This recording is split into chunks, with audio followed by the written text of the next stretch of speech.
Okay, magandang gabi po sa ating lahat, mga kapatid. Good evening po, Pastor. Magandang gabi po. Magandang gabi, Pastor. Magandang gabi po. Sa inyo lahat. Pastor, Salila. Pastor. Good evening po. Charito.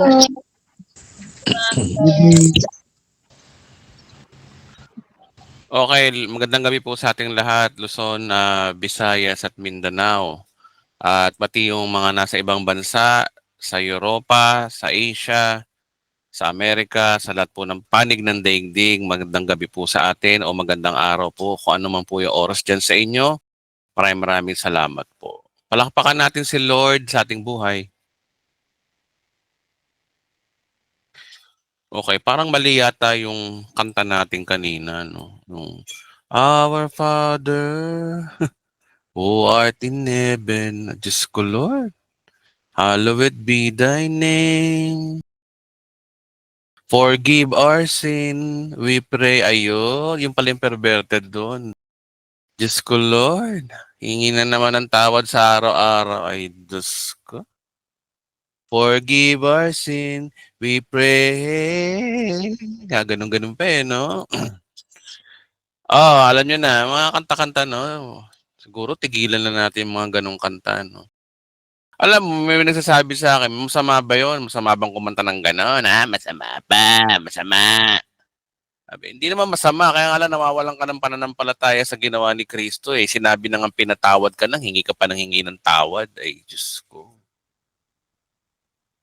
Kakanta ka ng ano 'no, ng pusong dalisang ang aking nais ay sus. Nalikain mo Diyos para sa akin. Taas natin ang ating mga kamay, isang pusong tapat na sa'yo'y ay sus. Ay nako. Ayan na ano tayo ng kantang yun eh, no? Pang ano daw, pang Halloween party. Hindi Ay nako Lord. Tayo po'y lumuhod sa Panginoon at tayo po'y humingi ng tawad. Repent and repent. Ay nako. Ating itusok ang pako sa ating mga kamay.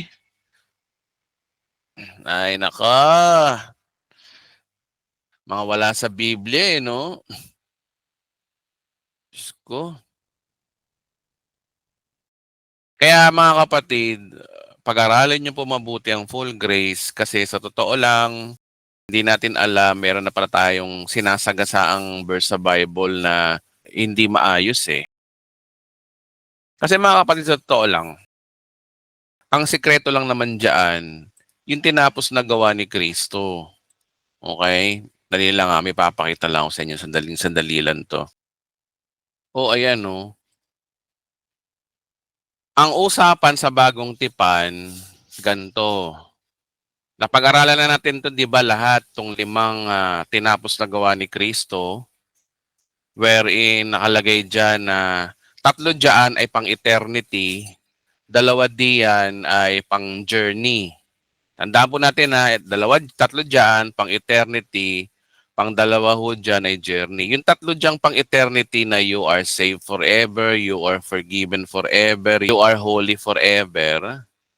Yan ay iisa lang ibig sabihin yan. Dahil tayo pinatawad sa ating mga kasalanan, tayo naligtas forever at naging banal forever. Yun lang naman yun eh. Ang gagawin mo diyan, panampalatayanan mo yun. Pag sinabi ng you are saved forever, wala nang dahilan para mag-isip ka na hindi ka ligtas o hindi ka maliligtas o nawawala yung kaligtasan. Wala nang dahilan yun. Pag sinabing you are forgiven forever, forever na yun. Hindi yung present lang yung binayaran daw ni Kristo. Diyos ko. Present lang daw. Forever po yan.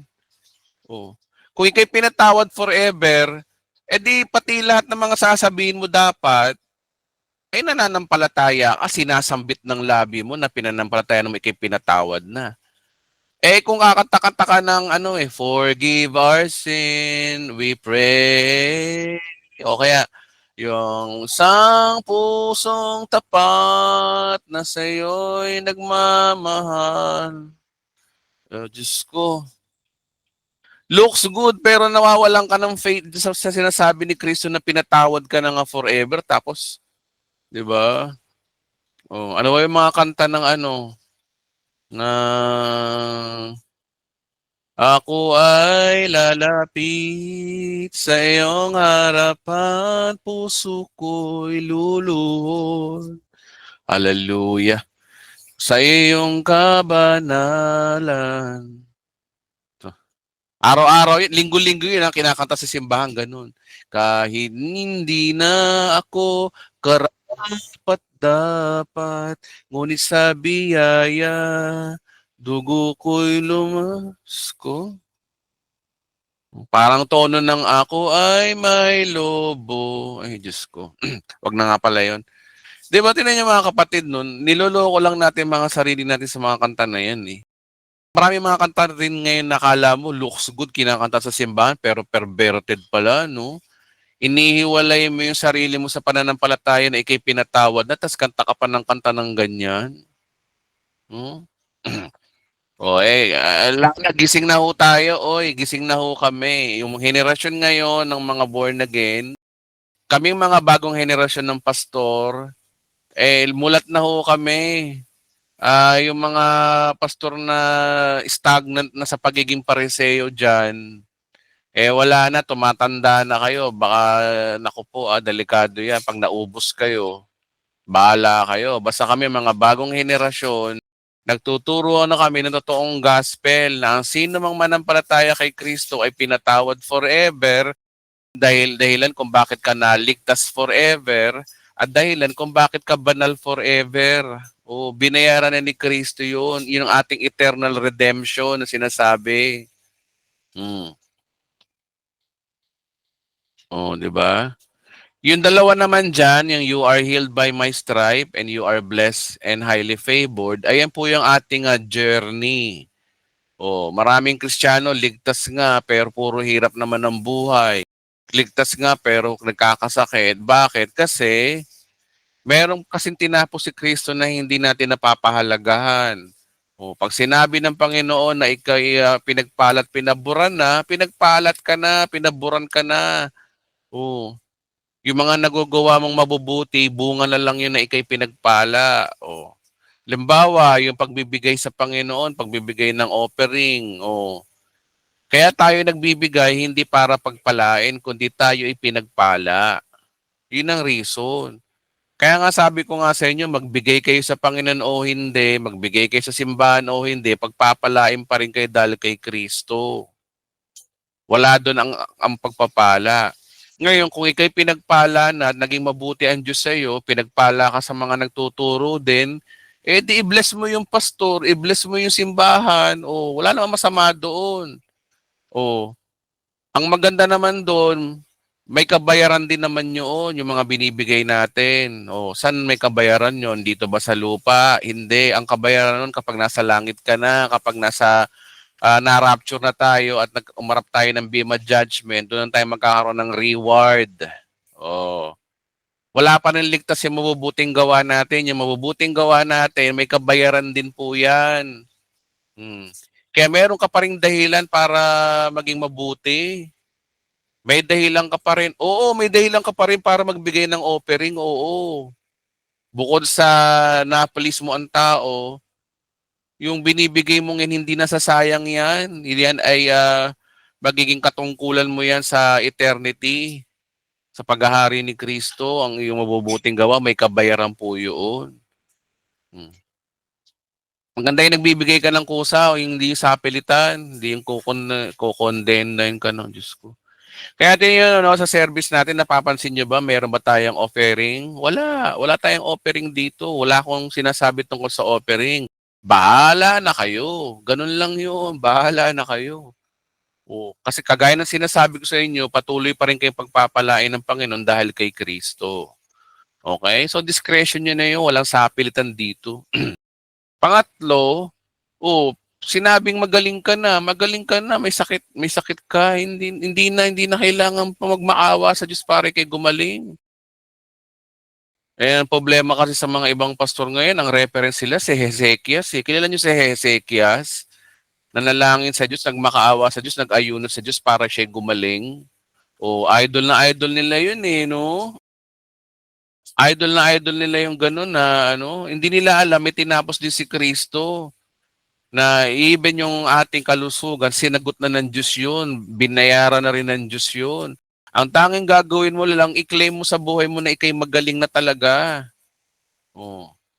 Kahit magkasakit ka sa oras na yon, i-claim mo na magaling ka na. Uuwi rin ng kagalingan niyaan. Kaya wag natin magsasalita ng, ay naku, sama pakiramdam ko, ay naku, sakit ng ulo ko, ay naku, saka may diabetes na yata ako, ay naku, taas ng BP ka. Ko? Ayan, nangyari. Mintris mong sabihin, lalong nangyayari. Diba? Mintris mong sabihin na ikaw'y nagkakasakit, talaga magkakasakit ka nga. Pero mintris mong sabihin na ako ay pinagaling na ng sugat ng aking Panginoon. Salamat Panginoon Diyos, salamat po. Ganun po dapat ang ating pamumuhay Kristiyano. Kaya ang pamumuhay ng Kristiyano ay ayan po, nasa 5 na yan, no? Tinapos na ni Kristo. Ibig sabihin yan mga kapatid, ang buhay Kristiyano talaga ay masayang tunay, masaya. May peace of mind, tagumpay, mananagumpay ang Kristiyano, hindi yung mga tinuturo ng mga ng mga pastor ngayon na perverted na kailangan mo raw maghirap. Ay, Diyos ko, maghirap kayo mag-isa nyo, oy. Kami, may ginawa si Kristo sa amin, alam namin yung ginawa ni Kristo. Ano ba yung ginawa ni Kristo? Naghirap siya para tayo ay managana, literal na pananagana yun. Sabi nila, spiritual yun eh. Spiritual yung yung pananaganan na yun. Bagay na spiritual yan, pastor. Spiritual daw. Pati daw yung yung mga latay daw ni Kristo, spiritual daw yun. Eh, yung latay ni Kristo na yun, di naman literal yun, kundi spiritual yun eh. Spiritual daw yung latay. No? Eh di ganito pala yan mga kapatid, kung yung hampas si Kristo ay spiritual, hindi yun physical, literal, eh nangyari si Kristo, hindi pa hinahampas, gumagano si Kristo. Aray! Aray ko! Tataka tuloy yung yung centurion eh. Lord, bakit di pa kita hinahampas? Ba't umaaray ka na? Eh, kaya ako umaaray kasi spiritual yung hampas mo. Ay, Diyos ko. Ay, sus. Biro mo, hindi pa pinapalo ng centurion si Jesus Christ, umaaray na. Kasi daw, spiritual kasi yung palo. Ay, Diyos ko. Parang ganun ang gusto nilang ituro. Literal po pinalo si Kristo, literal po yun. Kaya yung balik po sa natin noon, literal din na kagalingan, hindi spiritual na kagalingan. So, yun lamang po ang aking panimulang devotion.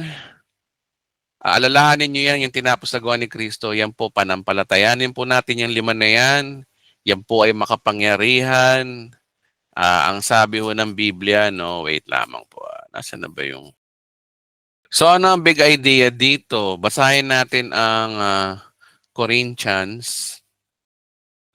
Sabi rito, English natin. Sabi rito, for the message of the cross is foolishness to those who are perishing. But to us who are being saved, it is a power of God. Sa mga nakakaintindi ng message of the cross, na ikay pinatawad, ikay naging banal, ikay kinaligtas, ikay pinagpalat, pinaburan, at ikaw ay pinagaling sa lahat ng iyong mga sakit karamdaman, kapag naiintindihan mo yan, ikaw ay kasama dito, who are being saved, is the power of God. Yung mga ligtas daw naniniwala na ay kapangyarihan ng Diyos yun, yung ginawa ni Kristo sa krus.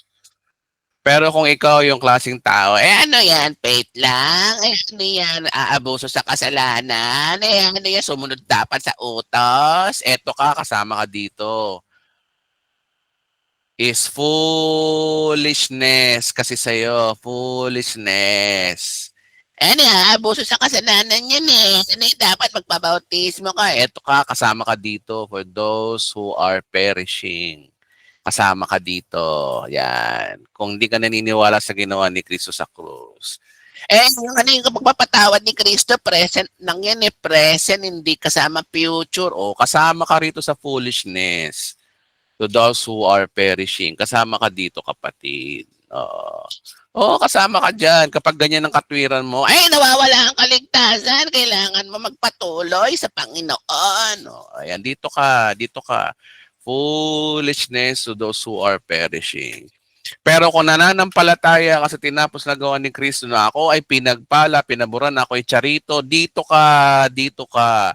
Who are being saved, it is the power of God. Nandito ka. Hindi nawawala ang kaligtasan ko kahit magkasala ako. Dito ka. You are being saved.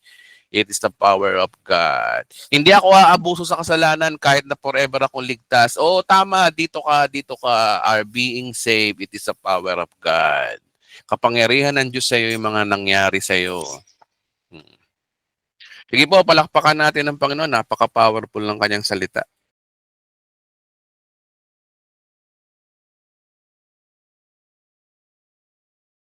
Okay, question and answer tayo, no? Open ko lang yung mic, Type nyo lang po itang charito. Then I will call you sa mga gusto magtanong. Benamano natin si Princess Almonte. Princess, pwede ka na magtanong.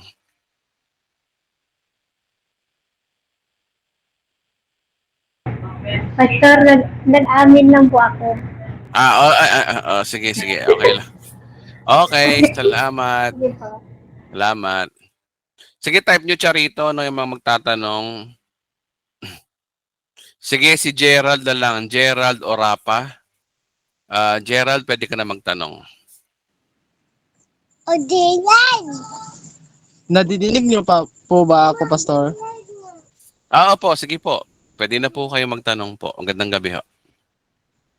Sige po, Madam. Dapat po ba sumunod tayo sa Diyos? Di ba makasalanan po tayo? Okay. Sige po. Ano tanong niyo ron? Ang tanong ko po doon, Pastor, ay dapat po ba tayong sumunod sa Diyos? Di ba makasalanan po tayong mga tao? Kasi kadalasan po sa mga pastor, yun po ang sinasalita nila, dapat sumunod ka sa Diyos. Ano po bang tamang sagot po doon, Pastor? Opo, kasi po pag halimbawang pagsunod sa Diyos, ang tanong, para saan ba yung pagsunod mo sa Diyos? Kung ang pagsunod mo sa Diyos ay para maligtas, doon papasok yung salitang wala kang kakayanan sumunod sa utos ng Diyos para ikay maligtas, para maabot mo ang Diyos. Doon papasok yun. Pero kung gusto mong sumunod sa Diyos pagkatapos mong maligtas, doon papasok yung pag-ibig sa kapwa. Kasi sabi ni Kristo, di ba, isang bagong utos ang inuutos ko sa inyo, mag-ibigan kayo. So anong purpose ng pag-iibigan na yon? Para masabi ng buong mundo na tayo alagad daw niya. So ibig sabihin din niya, mga kapatid, no, hindi naman tayo nagtuturo na hindi sumunod sa Diyos Pero kapag ang pagsunod mo sa Diyos ay basihan mo para ikay maligtas, para matuwa ang Diyos sa iyo, doon papasok yung negative na answer natin na no. Pero kapag ang pagsunod mo sa Diyos ay pagkatapos mo maligtas, yun ang yes. Siyempre, alam nga namang sabihin natin na tayong full grace ay hindi sumusunod sa Diyos, mali po yun. Hindi po yan tinuturo natin. Ang tinuturo natin, ang basehan ng ating kaligtasan ay hindi sa pagsunod sa Diyos. Ang basehan ng ating kaligtasan ay ayon sa pagsunod ni Kristo, hindi natin. At panampalatayanan natin yung ginawa ni Kristo nang sa ganun maligtas po tayo. So kapatid, sa tingin ko yun yung tamang sagot ng kapatid. Opo, salamat po, Pastor. May isang tanong pa po ako, Pastor. Pwede pa po? Sige naman. Ano po ba ang tama para tayo ay maligtas? Dapat po ba ay tanggapin natin si Jesus sa ating buhay para tayo ay maligtas, o sa pamamagitan ng panampalataya po natin po?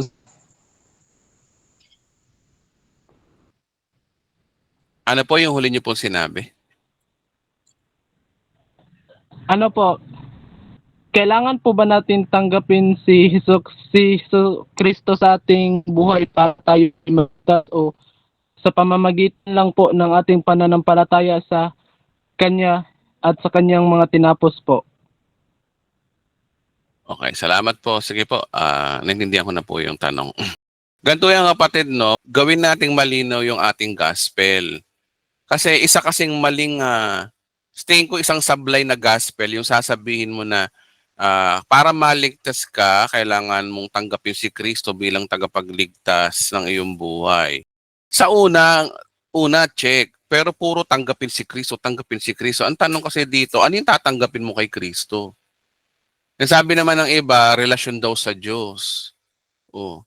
Kaya tuloy, nangyayari ngayon, ang kaligtasan ay pakikipagrelasyon sa Diyos. Oh, which is very, very, very wrong. Hindi ho nakukuha sa relasyon sa Diyos ang kaligtasan o yung pagtanggap kay Kristo. Ang tatanggapin mo kay Kristo, may ginawa po siya. Okay? Ito yung tatanggapin mo sa Kanya. Yung pinakita kong kanina, nasaan na ba yun? Ang tatanggapin mo kay Kristo, etong 5 to. Yan. Hindi si Kristo yung tatanggapin mo, yung ginawa niya. Ano ba yung ginawa niya? Ika'y pinatawad forever. Ika'y naligtas. Ikaw ay holy forever. Panampalatayanan mo yan. Yan ang dapat natin i-share sa kanila. Oh. Tsaka yung tinapos si Kristo sa madaling salita ang i-share natin, hindi yung tanggapin si Kristo bilang Panginoon tagapagligtas. Ko, Panginoon ko, malabo yung ganong gospel. Ang dapat na gospel, ganito mga kapatid, panampalatayanan mo yung ginawa ni Kristo kasi may ginawa po siya. Ano ba yung mga ginawa niya sa iyo? Ang una niyang ginawa, pinatawad lang yung mga kasalanan forever na nagresulta na ikaw ay ligtas na at ikay banal na sa mata ng Diyos. Pangalawa, habang nandito ka sa daigdig, binayaran na rin ni Kristo na panampalatayanan mo rin na ikaw ay pinagpalat pinaburan at ikaw ay pinagaling na sa lahat ng mga sakit karamdaman. Sa madaling salita mga kapatid, ang tamang gospel po talaga na dapat natin sinasabi sa mga unbeliever ay itong 5 to.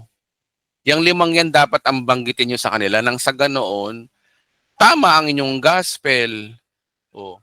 Ngayon, kapag nanalig ka, pag nanampalataya ka kay Kristo sa tinapos na gawa ni Kristo, yung pagtanggap sa Kanya is to follow. Oh. Bunga lang yun, kaya mo siya. Tingnan mo paano mo siya tatanggapin kung hindi mo siya pinananampalatayanan, di ba? Dapat panampalatayanan mo muna yung ginawa niya at magre-resulta yun na siya tinanggap mo. O halimbawa lang sa sa pakikipag-boyfriend, yung may nanliligaw sa iyo, dalagita ka, may nanliligaw sa iyo. O. Hindi mo naman sasagutin yung tao kung hindi mo muna inaalam kung ano yung magiging benefits mo sa kanya. O, 'di ba? So mahalaga dito, hindi yung girlfriend kagad tayo.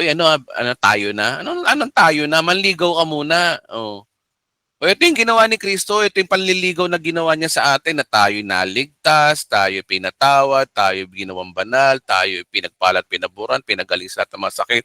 Tanggapin mo muna to. Panampalatayanan mo muna to. Dapat paniwalaan mo muna yung 5 yan. Then after that, acceptance of Christ will be followed. Doon na susunod yung relationship. Ibig sabihin, ang relasyon ay bunga lang yan ng ikaw ay naligtas. Yung pagtanggap kay Kristo ay bunga lamang yan na ikaw yung nanampalataya sa tinapos na gawa ni Kristo. Ang pinakaugat ng lahat para ikay maligtas ay nauuwi pa rin sa pananampalataya sa tinapos na gawa ni Kristo. So ganun mga kapatid, pakiusap, baguhin na natin, i-revise na natin ang ating mga nakagisnan maling gospel. Ang totoong gospel po, dalin po natin sila sa krus, sa ginawa ni Kristo sa krus. Yun po kasi ang nagliligtas sa atin eh. Yun ang magliligtas sa tao, yung pananampalataya sa kanyang ginawa. So, sa tingin ko kapatid, yung mga aking masasagot sa tanong mo. Yes po, Pastor. Nasagot po. Salamat po, Pastor, sa iyong mga answer po. Naliwanagan na po ako.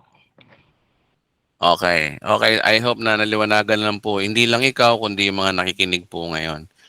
Kasi po sa church po ngayon, basehan nila sa para maligtas sa pagtanggap kang Hesus Kristo. Yun po ang kanila. Pero ako po, matagal na po akong nagpa-follow po sa inyo at nakikinig sa inyong mga aral po. At doon ko nalaman na sa pananampalataya lang po tayo na ligtas. Pero alam ko na po ang katotohanan, pero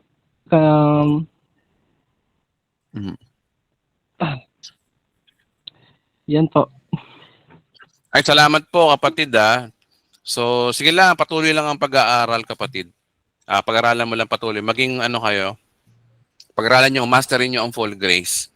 Nang sa ganun ay hindi ko tayo, nakakasagot tayo ng maayos sa mga nagtatanong sa atin. Opo. Salamat po, Pastor. Salamat po. Okay, so 8:32 p.m. Sige, susunod na magtatanong, babae naman. Si Norma. Norma Take. Sorry. Sister Norma, pwede na po kayo magtanong. Hello po, Pastor. Hi, good evening. Hello po. Good evening po. Mhm. Mayroon lang po akong itatanong Sige po. sa inyo. Tungkol po ito doon sa mga sa hindi ko po maintindihan kung ano pong verse siya, hindi ko po maalala, pero yung po bang igalang po ang mga pastor na kumbaga mga ano ng Panginoon, mga ginagawang kasangkapan niya dito sa mga churches, ganun po. Igalang po daw siya.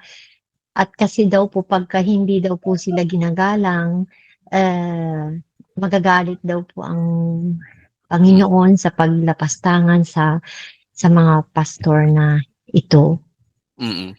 Gaano po yun katotoo? Ito po ba ay syempre po, may mga tao po kasi na hindi po about sa churches.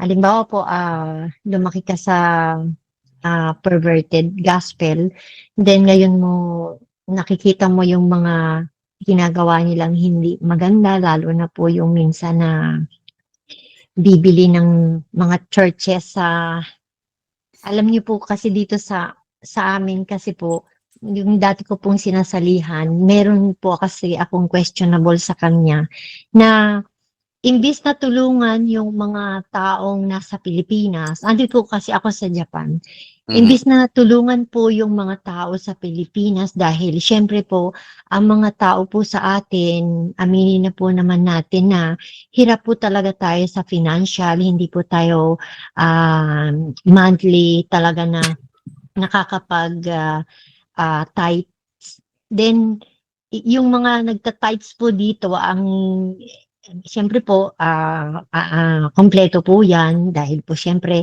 may mga trabaho, ganyan po. Ngayon po, kung ano-anong, halimbawa yung pastor po namin pupunta sa ibang bansa, pupunta doon, tapos pagka mayroon po mga kalamidad sa atin, tapos yung mga churches na nandoon, nakikita ko po na hindi po sila yung talagang full support. Parang ang ibig nilang sabihin, matuto kayong gumawa sa sarili niyong pamamaraan. Parang ganun po. Wala po silang support, samantalang kung ako po ang tatanungin kasi, mas kailangan po yung support talaga sa Pilipinas para mas lalong madaming makakilala. Kasi po, sa kahirapan po minsan, sa pananaw ko lang po, minsan may tanong, lalo na po nung perverted ako, na dati po naiisip ko na pagka po ang isang tao ay kailangan po ng tulong, minsan late po tayong, ano, yung bang, ang gusto agad natin dumating eh. Hindi po, mahina po yung ating pananampalataya kapag po talaga yung talagang andyan na po talaga kailangan gusto yung tulong. Pero ngayon pong nandito po ako sa channel nyo, mas gumaan po yung kalooban ko, mas nabuksan po yung isip ko na hindi pala natin kailangan talaga na humingi kasi binigay na pala niya sa atin yun. Kaya lang po, parang gusto ko pong maliwanagan yung about sa yung pong yung ginagawa ng isang pastor para bang yung ano po ba yung kakalabanin mo or ano hindi ka sang-ayon sa ginagawa niya, yung po ba ay kalapastanganan sa Panginoon? Ibig sabihin nun, pag nire-rape ka na, hindi mo lalabanan yung pastor nyo. Ganun ba ibig sabihin nun? Di ba? Tingnan nyo. Dito, real talk to nakakatawa man yung sinasabi ko. Ano yung ginagasa ka na ng pastor mo? Sabihin ng pastor mo, wag, touch not the anointed one of God. O parang yun nangyari doon sa doon sa, alam niyo na kung saan sa Mindanao yun. Sa tagat yung pastor na, yung pastor na ang tono ng apelido niyo ay Abuloy, no? Teka lang. Oh. Ano yun? Meron pang angel of death. Tingnan nyo, no, ang ginawa ng religion sa atin, tinatakot tayo na yung pastor, kalabanin yung pastor. Parang yung mga pari nung araw, yung Santo Papa sa Katoliko, wala rin pagkakaiba itong mga born again na to eh. Tayong mga born again. Tandaan nyo po, no, sa bagong tipan usapang bagong tipan, sa bagong tipan, lahat po tayo ay anointed one of God.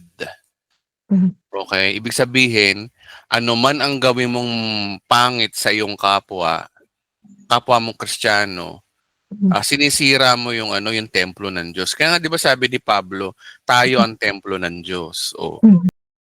Ano 'yun? Pastor lang ang templo ng Diyos, kayo hindi. 'Di ba? Kasi alam niyo no, ang problema sa mga 'yan. Ang kino-quote nilang verse, yung panakot nilang verse yung sa yung kay Haring David, nung kay Haring Saul. Na si Haring David, pwede niya nang patayin si Haring Saul dahil hari nga ito. Pero ang sabi ni David, touch not the anointed one of God. So yun ina-apply nila sa kanila yun, na sila entitled na anointed one of God to mga pastor natin sa Pilipinas. Ginagamit na lisensya yan para abusuhin at maging bossing-bossing sa simbahan, maging emperador ng simbahan.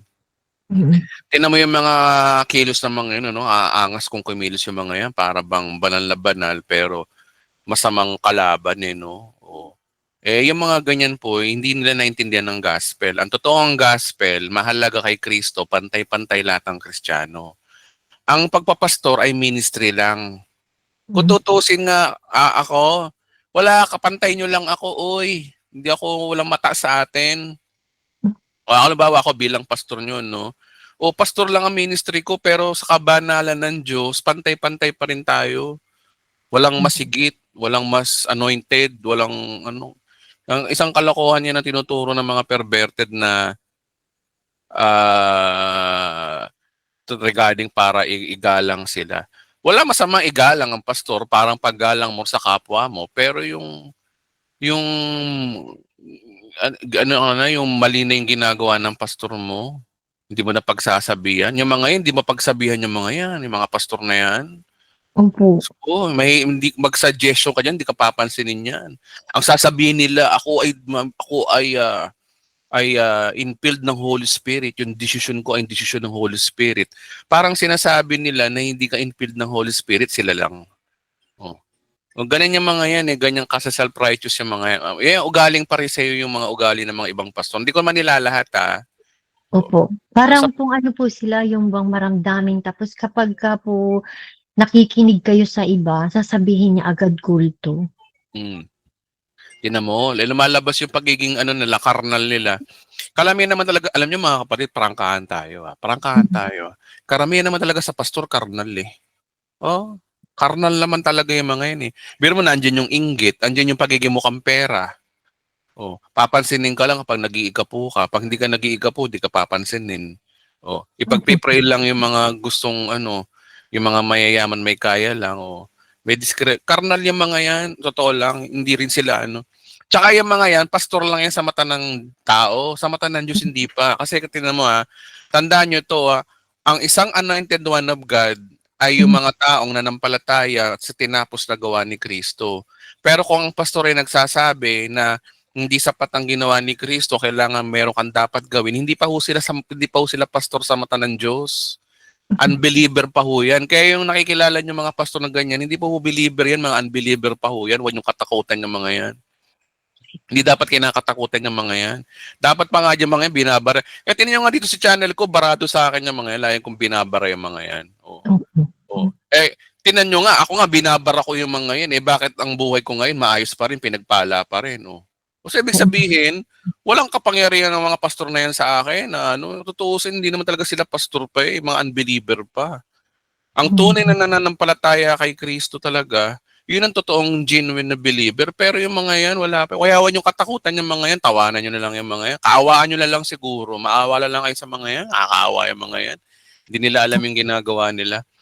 Tandaan nyo ito mga kapatid, kapag ang isang pastor ay nagtuturo ng condemnation, nagtuturo, nauuwi sa condemnation ng preaching niya, hindi ko totoong gospel po yun.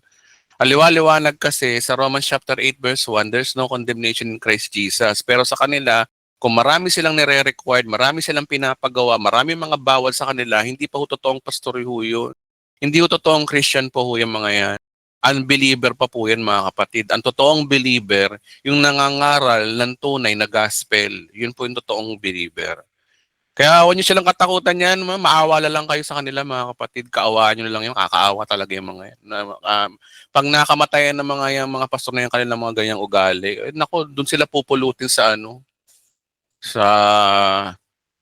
Kasi po, Pastor, sa kanya po kasi ako talaga nakarinig ng, kumbaga sa kanya po talaga ako nabinyagan, parang ganun po, yung bilang first time na Kristiyano.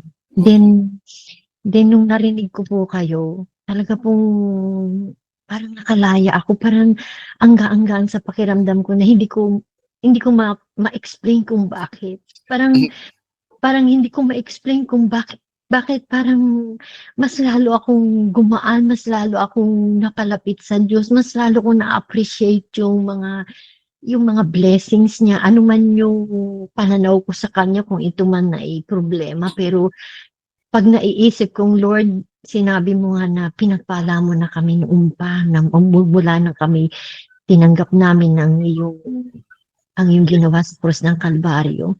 Yung po parang iba po yung dating niya, pero dito po sa kanya, para pong doon ko nakikita yung mga kamalian niya na parang pag nagpipreach siya, sasabihin niya wag makinig sa mga naririnig niyo sa YouTube kasi yan, mga kulto, at saka tandaan niyo ang nananampalataya kailangan may gawa na hindi marami, Pastor, parang talagang kayo, parang ano po ba yun, yung para bang magkalaban, pero bilang Kristiyano na naging Kristiyano ng perverted, ngayon sa gospel talaga, kami lang po talaga yung makapagpapatunay talaga, Pastor, na iba talaga yung gospel na pinanampalatayanan ko sa Panginoon. Lalo na po, Pastor, nanghingi po ako sa inyo na paano ko po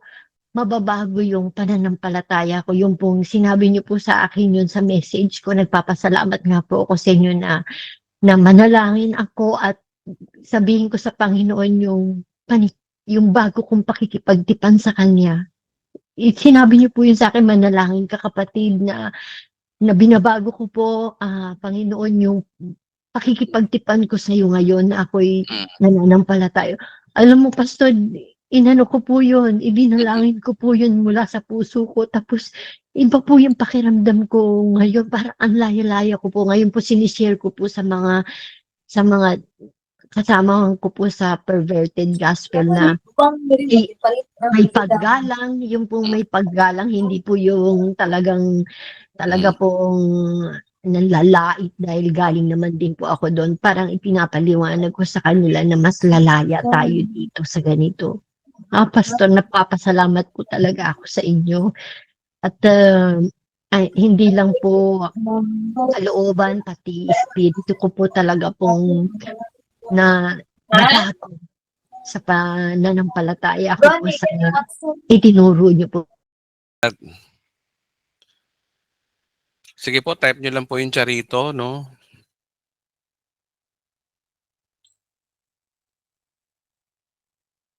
Sige, si Christopher Albento. Christopher Albento, pwede ka na po magtanong.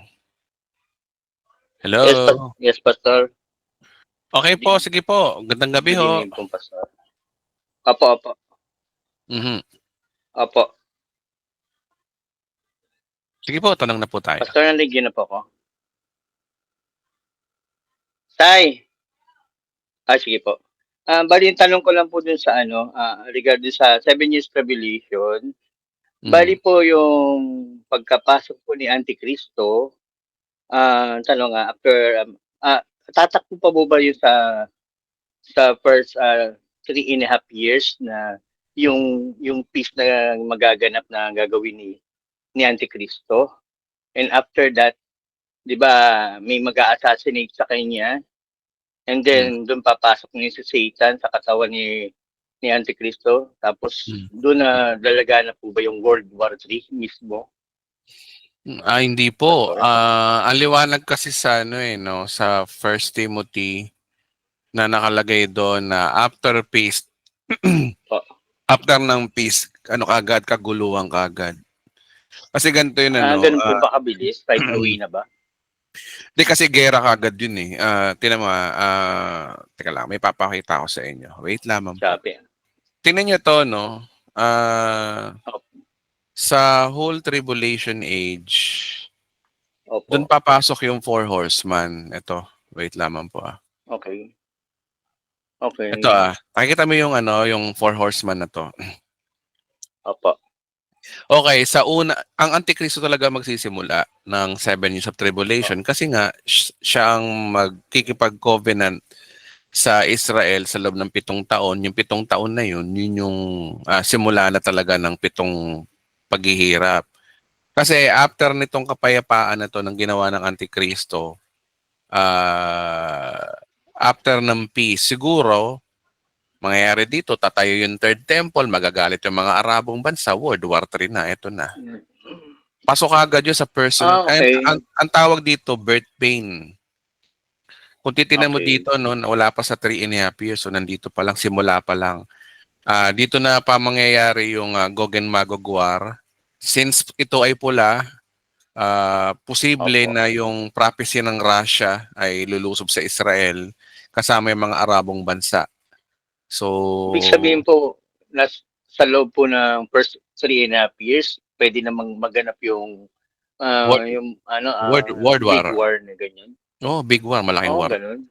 Grabe yan. Nuclear war yan. Grabe. Kaya mangyayari niyan, after ng World War, mananalo si Antichrist, matatalo yung mga komunistang bansa. Kaso, ang epekto naman ito, taggutom dito sa panahon ng tribulation, itong kalagitnaan. Sa panahon ng taggutom na to, dito lalaganap yung yung tinatawag na maayos na sistema ng kaperahan, yung financial para maiangat. Kaso, natong panahon na to, mamamatay ang Antikristo sa kalagitnaan ng 7 years tribulation. Pagkabuhay niya, doon siya magkakaroon ng panibagong New World Order na bagong mukha ng gobyerno ng buong mundo.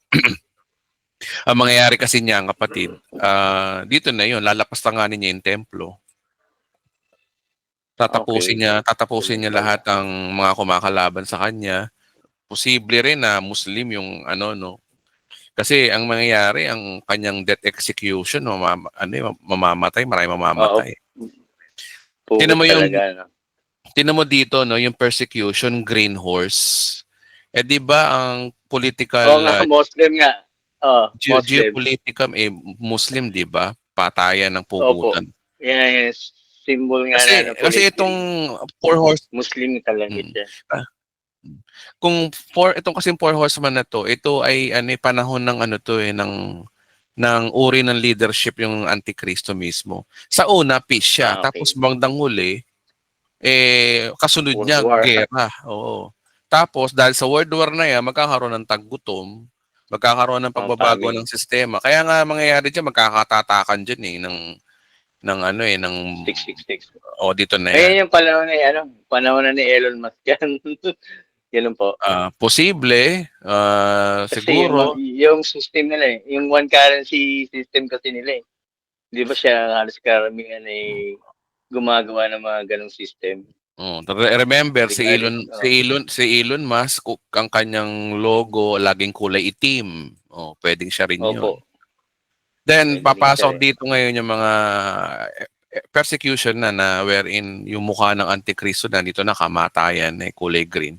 Kaya tinan nyo, no, yung flag tinan nyo yung mga flag ng mga Arabong bansa, di ba? Puti, pula, itim, tsaka green. Di ba nyo Green. napapansin yun? Mm-hmm. So, symbol ng daw yan ng paraiso sa kanila. So, mahirap i-debunk kasi nga wala Itong panahon na to, wala na tayo nito. Kasi bago lumantad ng Antikristo, magra-rapture muna, di ba? Maliwanag yun sa Thessalonian na bago lumantad ng Suwail, may mawawala muna tayo dito. Pero habang tayo nagkakaroon ng Bema Judgment sa taas, yan, yung mga kabayong yan ang lulusob sa buong mundo ngayon. Mga sumpayan sumpa kasi yan ng pangyayari sa buong mundo. Kaya yung nangyayaring gera ngayon sa Israel, wala yan. Baka pa yan, baka pakanayan ni Satanas para lang sa ganun maipasok niya na si Antikristo. May lumantad siya.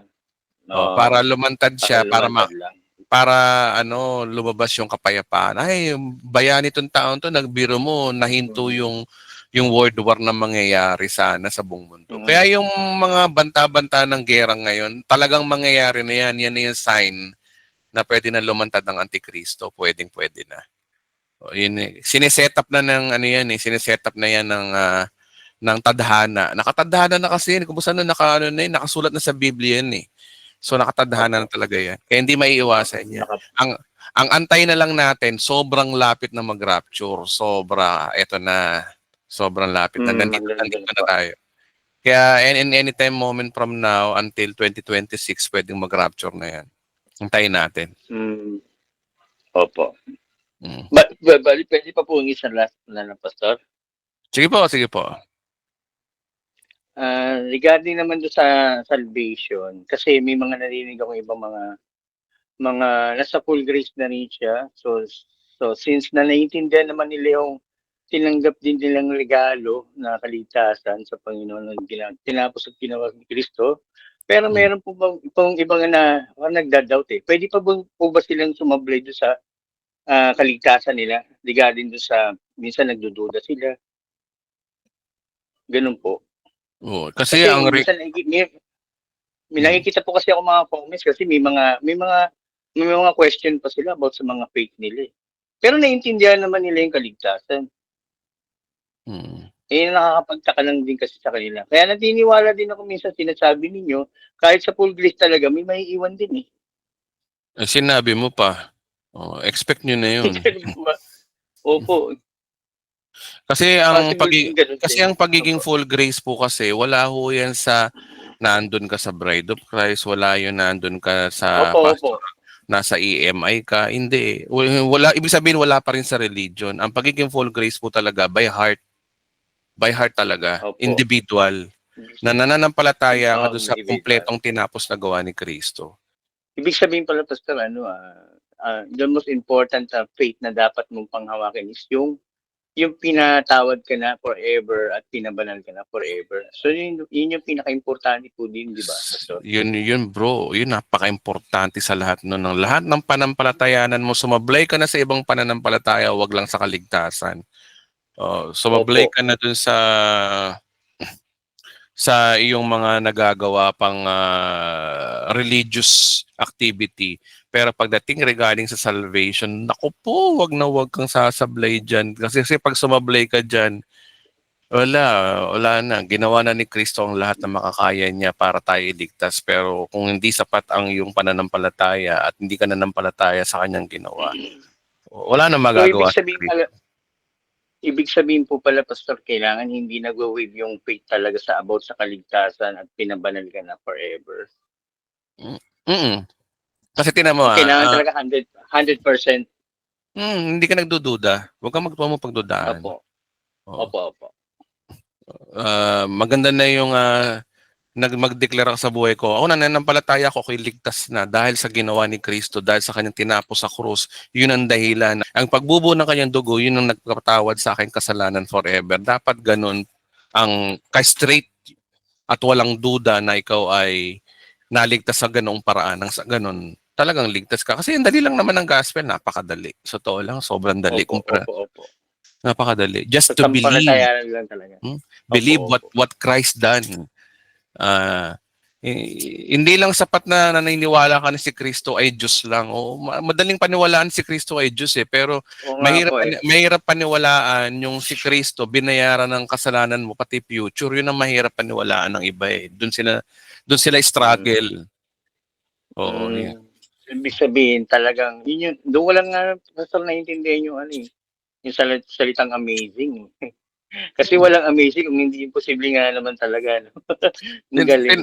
Tinan mo yung ibang mga pastor. Isang araw may nakausap akong pastor Sabi niya, ay mga hyper grace, hyper grace. Sabi ko sa kanya, Narinig ko nga yun Sabi ko sa kanya, Pastor, kayo ba kumakanta ng Sukdulang Biyaya? Kayo ba'y kumakanta ng Amazing Grace? Yung Sukdulang Biyaya, kung i-Englishin yun, hyper grace yun Ganun. Oo nga po. Ibig sabihin sila po yung ano ba yung Amazing Grace? Yung Amazing, di ba? O Grace. Tapos yung Amazing, ano ba yung Amazing? Di ba, another synonym yun ng, ng hyper? Paano magiging amazing ang isang bagay kundi hyper? Oo nga po. Tsaka higit sa lahat, yung nakalagay sa Romans, yung sukdula, yung sinasabing biyaya, hyper duper poroso. Talagang hyper grace. Kaya yung hyper grace talaga is biblical. Ano problema nila? Kasi problema sa kanila, ang grace nila, grace lang. Na gusto merong kaidagdag. Hindi sapat ang grace nila. Tayo kasi talagang sobrang grace, sukdulan ng kanyang biyaya. Kaya sabi ko kay Pastor, pag huwag ka na kumanta ng sukdulang biyaya kung hindi ka naniniwala sa hyper grace. Pastor yun Pastor yun pag sa akin, sabi ko. Hindi naman daw sa ganun. Ang inaano lang niya kung hyper grace ba tayo. Sabi ko, ano ba problema sa hyper grace? Kaya kapatid, pag kayo nilalait na hyper grace, tanong nyo sila, kumakanta ba kayo ng Sukdulang Biyaya? Kumakanta ba kayo ng Amazing Grace? Kung hindi ka naniniwala sa hyper grace, huwag na kayong kumanta. Huwag nyo nang kanta-kantay yan, hindi bagay sa inyo yan. Sabi mong ganun. Ganun. Next time, kasi nasabihan ako ng isang beses ng ganyan. Wala. Mahalaga talaga kapatid. Kung kasi mga tao, pilosopohin mo din. Okay, kumakanta ng Sukdulang Biyaya, kanta kayo ng kanta, hindi naman yan bagay sa inyo, ayaw nyo ng hyper grace. Hindi kasi minsan, one time kasi sa rules ng church, di ba sabi po kasi ako na-judge ako about sa ang pagiging worldly daw. Kasi ako musician po kasi ako. So sa pagtayo sa music ministry, pinababa kasi ako one time ng ganyan. So ngayon sabi daw puro worldly daw, puro yung mga bawal nila. Sabi ko kung talagang bawal sa inyong mga ganyan, malaking issue sa inyo. Itinanong ko po sa kanila, bakit niyo po kinakanta yung Lupang Hinirang? Sabi ko sa kanila. Nagtingin sila sa akin. Wordly na. Kinakanta kasi po nila yung bago mag-start ng gawain. Huwag na silang kakanta ng Bahay Kubo. Diba? Huwag na silang kakanta. Kagaya nung linggo, mayroon akong tinuturuan Noong nagsalita ako ng once save, always save, kiniritics talaga ako. Tapos sabi sa akin ng pastor, Pastor Edwin, okay naman yung turo, basta wag ka lang magsasalita ng mga bago pa kasi kung doon hindi pala nila naiintindihan yung masakit sa tenga sa kanila Ayun nga. yung once save, always save. Okay. Tapos, nung sumunod na ano naman, nagtuturo na ako, naiintindihan nila yung salvation. Amen po ba? Sabi ko, amen. Tayo po ba ay ligtas at nananatiling ligtas? Amen. Sabi lang ganun.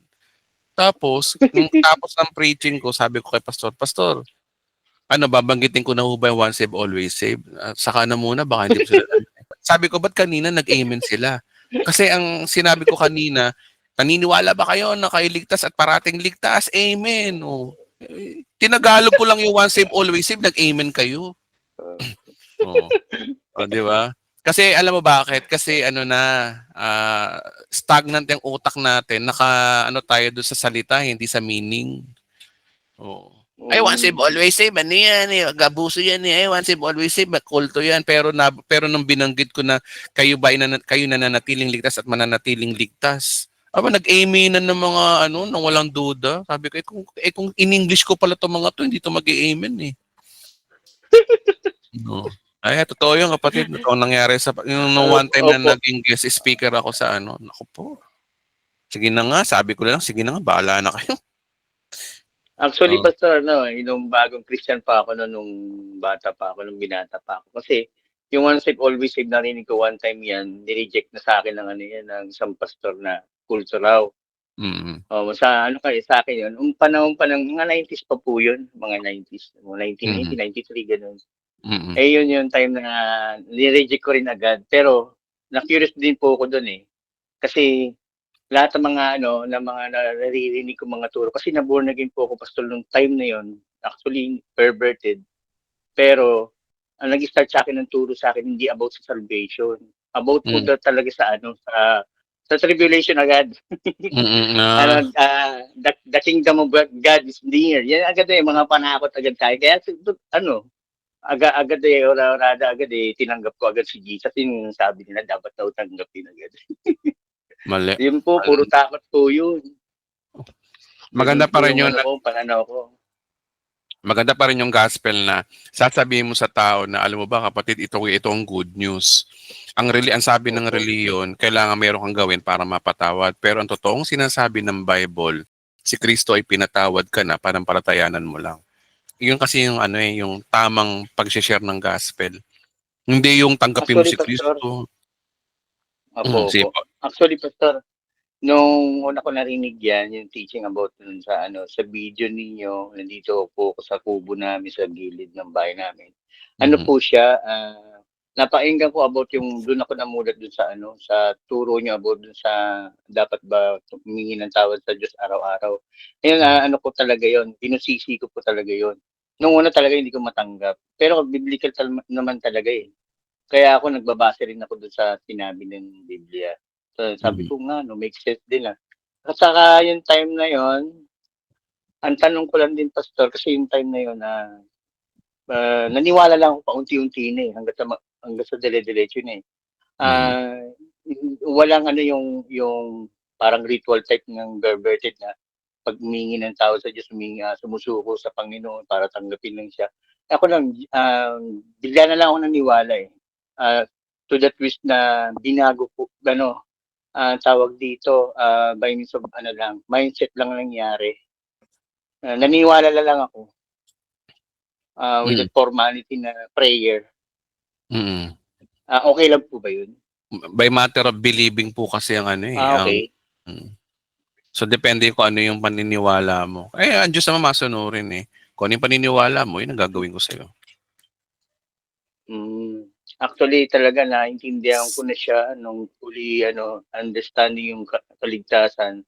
Paunti-unti talaga, Pastor sa lagi-lagi ko inaaral yung turo ninyo. At saka mas naging buo sa akin yung kaligtasan about dun sa sinabi na bago pa nilikha ang mundo, doon ako na-convince ng Lord sa salita niya.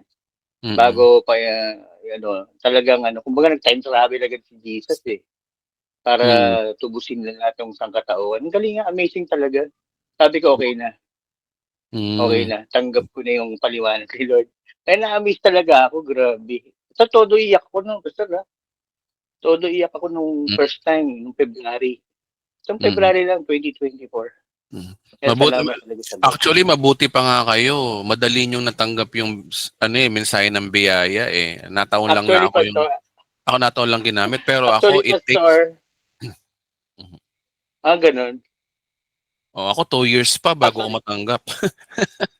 mm, ako nung Oo. last year, napakinggan ko talaga siya. Noong 2023 ng September. Pero dinedma ko lang. Ako nung una kasing dinownload ko po yung about dun sa malapit na ba mag-rapture. Yun po Mm. yung unang napanood ko. Nagkaroon ako ng interest sa sinundan ko na lang ng ibang video. Yun nga, yun na yun, yung yung dapat ba humingi tayo sa Diyos ng araw-araw. Yun po dun po talaga ng mulat. Mm. At nasundan na about sa salvation. Basta sa regarding sa salvation. Yung naintindihan ko na ang layo-layo pala ng ugali ng Diyos na itinuro sa akin ng dati. Sa ngayon, grabe. Mm. Ang Diyos pala yung very understandable, hindi katulad ng panahon nun. Ang tinuturo kasi yung panahon ng unang tipan. Kaya Mm. pala, As- inaawat na ako ng mga ka-group. sabi shoutout kay Maricena. Sabi niya, Pastor, hindi kami na-inform. Kwentuhan series pala ito. Ayun, sige, Sorry, Ate Sena. sige, tawagin na natin to si Maricena. Sige po, Pastor, Sige, salamat kapatid. po. Sige. Sige, Marie, Sige ikaw po, naman. Pastor. Sige. Salamat. Pasensya na po. Okay. Salamat, Pastor. Okay. Okay, 9:24 PM. Sige, si Maricena, tawagin natin. Tingnan natin kung meron siyang isi-share yata. Sige, kapatid, go ahead po. Ay, good evening po, Pastor Charito. Hello. Hindi naman po, hindi, mabilis lang to para magtatanong din po yung gustong magtanong. Yung ano lang po, Pastor. Hindi, kwentuhan tayo. Gusto ko Hindi po, kwentuhan tayo. wala po ano na po magtiten na po Hindi, joke lang. Sige, go ahead. Yung, Pastor, yung sa puno po ng igos, yung si Jesus Christ po na sinumpa po niya. Ano po bang konteksto dun, Pastor? Puno ng igos. Di ko kasi nababasa masyado, pero sige, basahin natin. Wait lang Opo, sige po. Puno ng... Ito, sabay-sabay natin pag-aralan. Kasi ako, yung Mateo, Marcos, Lucas at Juan, bihira akong yan eh. Pag-aralan. Wait lang verse. Sige, aral tayo ng tinuturo ni Christ. Sa Lucas chapter 6:13, may isang taong may tanim na puno ng igos sa kanyang ubasan. Minsan, tiningnan niya kung may bunga ang puno, ngunit wala siyang nakita. Dahil dito, sinabi niya sa tagapag-alaga ng ubusan, 3 taon na akong pumaparito at naghahanap ng bunga ng punong ito. Ngunit wala akong nakita. Putulin mo at makakasikip lang yan. Ngunit sumagot ang tagapag-alaga, huwag mo muna nating putulin. Hukayin ko po ang palibot ang lalagyan ng pataba. Baka kung sakaling mamunga na ang susunod na taon, kung hindi pa sa kanya nyo iputol. Ang tanong, ano ba ang konteksto nito? Remember, the parable, all of the parable are connected sa end times. Connected doon sa future ng Israel. Connected lagi doon sa natitirang 7 years na prophecy. Okay? Tingnan nyo na, ba't ko nasabi? Tingnan natin by context. Sabi sa verse 1-3. Bakit ko nasabing connected to sa end times? Malalaman mo yan sa verse 1 hanggang verse 3. Dumating noon ang ilang tao at binalita kay Jesus na pinapatay ni Pilato ang mga taga-Galileang habang ito'y naghahandog sa Diyos. Sabi nila, akala ba ninyo dahil sa sinapit nilang yan, higit silang masama kasi sa ibang mga taga-Galilea? Sa hindi, ngunit sinasabi ko sa inyo, malibang magsisi kayo talikuran ng inyong kasalanan, mapapahamak din kayong lahat. Ang 18 namatay ng nagbagsakan ng Torre ni Silos, sila akala ba ninyo higit na silang makasalanan kaysa sa ibang naninirahan sa Jerusalem? Ngunit sinasabi ko sa inyo, malibang magsisi kayo talikuran ng inyong kasalanan, mapapahamak din tulad nila. So ibig sabihin, ito ay ang konteksto nito ay regarding to sa sa nararating na magiging kapahamakan talaga na mangyayari sa Israel. O. Kaya ngayon, dito ngayon pumasok dito yung puno ng igos. So ang puno ng igos ay lumalarawan sa Israel. O. At remember yung 3 taon dito. Hmm. Remember, ang prophecy sa Israel, 3.5 years silang magtatago sa ilang in the future. Kaya mga kapatid, ito ay hindi pwedeng i-apply natin bilang Kristiyano kasi nga una, sino ba kausap? Mga Israel. Sino nagsasalita? Si Jesus. Anong panahon ito?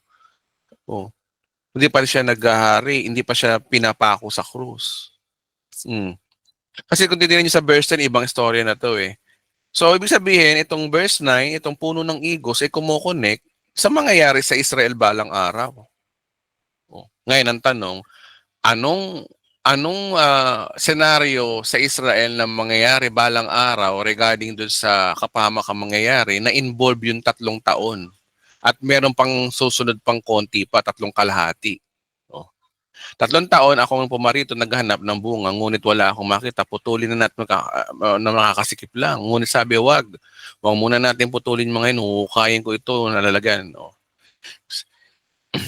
Okay, may time pass. 3 years and another time. Na connected daw dun sa na mangyayari sa Israel balang araw na tribulation age. Kaya mga kapatid, alam kong hindi pa kayo convincing sa mga sinabi ko. Ito po ay connected sa bayang bansang Israel at sa paghihirap na dadanasin ito balang araw. Yun po yung pinaka-konteksto po dyan. Ngayon, ang tanong, ano connect niya sa Kristiyano? Ang connect niya sa Kristiyano ay wala. Wala pong connect yan sa atin. Hindi ho tayo Israel, hindi ho tayo Hudyo, hindi ho tayo ang kinakausap dito. So yun lang po masasagot ko ron kapatid. Thank you po, Pastor. Share ko lang po sa mabilisan lang. Kasi po bago po ako pumasok dito, may pastor po sa TikTok na yan po yung verse ang ginamit na naman niya. So, ang dami na namang nag-ano sa kanya na dapat daw talaga mamunga kasi kapag hindi tayo namumunga, ito nga po yung mangyayari sa atin. So, yun po yung parable na naman po yung ginamit niya. So, ayun po. Thank you po, Pastor. At least na malinaw. Oo, hindi ho tayo yan. Tingnan mo nga yung context na lang, sa context na lang di ba? Oo. Yung mga nangyari doon sa taga Galilea, yung history sa kanila. Nagsumpa ang si Kristo sa kanila. Mangyayari rin sa inyo yung balang araw yung paghihirap ninyo.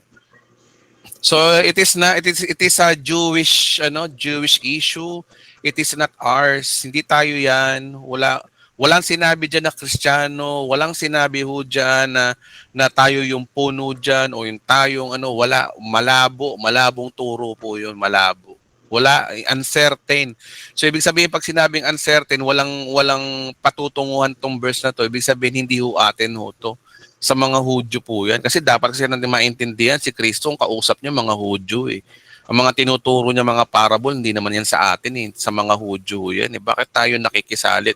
Tapos gagawa tayo ng sarili nating interpretasyon? Naku po, malabo. Kaya mabuti pa siguro na lang na okay, kunin nating reference yan na may plano ang Diyos sa Israel pero hindi natin pwedeng i-apply kasi hindi naman sa atin po yan at wala naman pong pag-asang maging sa atin po yan. Pastor, may isa pa pong tanong, kung pwede po. Sige po.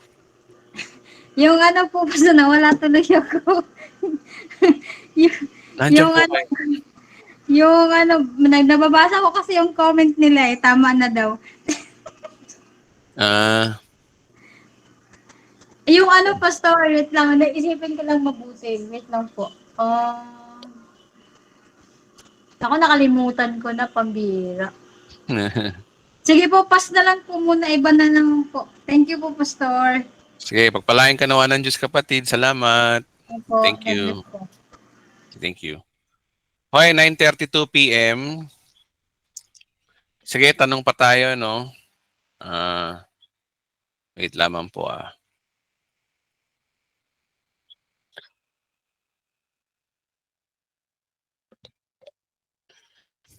Wait lamang po.